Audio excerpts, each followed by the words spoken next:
আসসালামু আলাইকুম। আশা করি সবাই ভালো আছেন। আজ আমি আপনাদেরকে কাচকি মাছ রান্না করে দেখাবো। আশা করছি আমার এই কাচকি মাছের রেসিপিটি আপনাদের ভালো লাগবে। তাহলে চলুন দেখে নিই এই রেসিপিটি করতে কি কি লাগছে। আমি এখানে 250 গ্রাম কাচকি মাছ নিয়েছি, আর নিয়েছি যতটুকু কাচকি মাছ ততটুকু পেঁয়াজ কুচি, বড় সাইজের একটা টমেটো কুচি করে কেটে নিয়েছি, আর হাফ কাপ পরিমাণ আলু কুচি নিয়েছি। তবে আপনারা যদি আলুটা দিতে না চান তাহলে পেঁয়াজ কুচিটা একটু বাড়িয়ে দিবেন। আর বাকি যা যা লাগবে রান্না করতে করতে দেখিয়ে দিব। চুলায় একটা প্যান বসিয়ে দিয়ে এর মধ্যে দিয়ে দিচ্ছি 1/3 কাপ সরিষার তেল। তবে আপনারা চাইলে এখানে সয়াবিন তেলটাও ব্যবহার করতে পারবেন। এখন এই তেলের মধ্যে দিয়ে দিচ্ছি হাফ চা চামচ জিরা। জিরাগুলো আমি 1 মিনিটের মতো ভেজে নিব।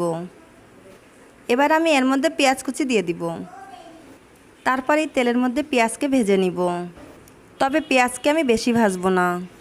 পেঁয়াজটা ভাজতে ভাজতে যখন এরকম নরম হয়ে যাবে তখন দিয়ে দিব হাফ চা চামচ আদা বাটা আর হাফ চা চামচ রসুন বাটা। তারপর আবার একটু নেড়ে চেড়ে এগুলোকে ভেজে নিব যাতে এর কাঁচা গন্ধটা চলে যায়।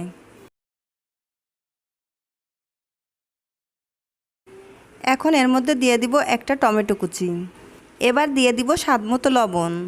তারপর দিয়ে দিচ্ছি 1 চা চামচ হলুদের গুঁড়ি, 1 চা চামচ লাল মরিচের গুঁড়ি। মরিচের গুঁড়িটা আপনারা আপনাদের টেস্ট অনুযায়ী দিবেন। দিয়ে দিচ্ছি 1 চা চামচ ভাজা জিরার গুঁড়ি। তারপর এগুলোকে একসাথে খুব ভালো করে কষিয়ে নিতে হবে।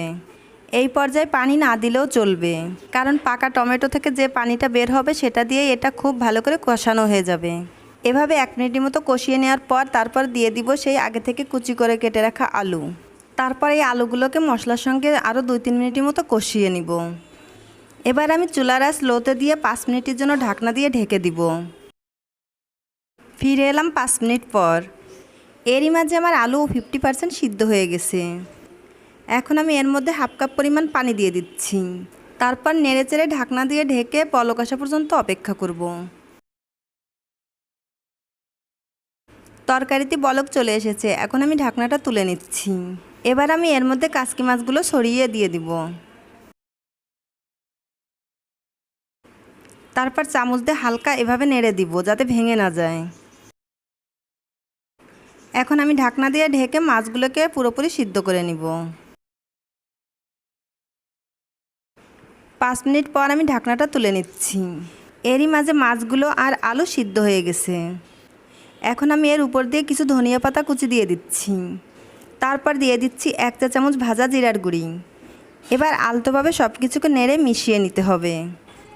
তারপর আরও কিছুক্ষণ জাল করে ঝোলের পানিটা শুকিয়ে নিতে হবে। আমি আরও 5 মিনিটের মতো জাল করে নিয়েছি। দেখতেই পাচ্ছেন তেলটা উপরে ভেসে উঠেছে। এখন আমি চুলা থেকে এটা নামিয়ে নিব। আমার কাচকি মাছ রান্না একদম রেডি। এখন শুধু গরম গরম পরিবেশন করার পালা।